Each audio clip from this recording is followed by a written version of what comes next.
রবীন্দ্র রচনাবলী নবম খণ্ড দিয়ে চাপা দেওয়া সুইসাইড নোট, ছেলেকে লেখা। লিখে হাতে ব্লেড নিয়ে বাথরুমে ঢুকেছিলেন মাস্টার মশাই। দুপুরবেলা কাজের লোক দরজার তলা দিয়ে রক্ত আসছে দেখে চিৎকার করে ওঠে। ছেলেকে লেখা এই তার প্রথম এবং শেষ চিঠি। অরণি, আমি বিশ্বাস করি সন্তান পবিত্র জলের মতো, যদিও তোমার সঙ্গে আমার সম্পর্ক ভালো নয়, তবু তোমাকেই লিখে রেখে যাই।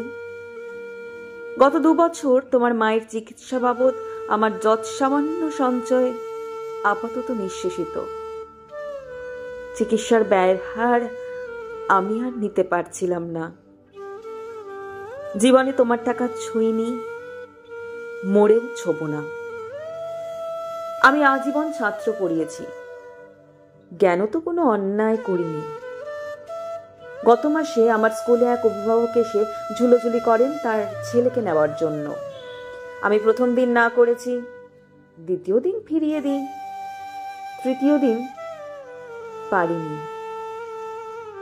তিনি আমাকে একটা বড় খামে 30,000 টাকা দিয়ে চলে যান। সেই টাকায় এই মাসে তোমার মায়ের চিকিৎসা চলছে।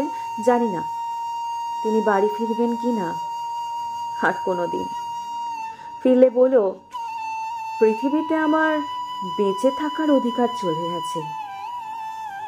ইতি বাবা।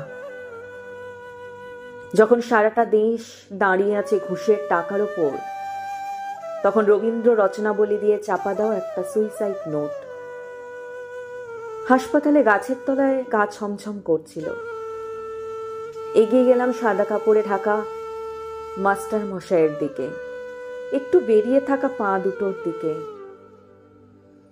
ওই একটু বেরিয়ে থাকা পা দুটো যেন ভারতবর্ষের শেষ মাটি।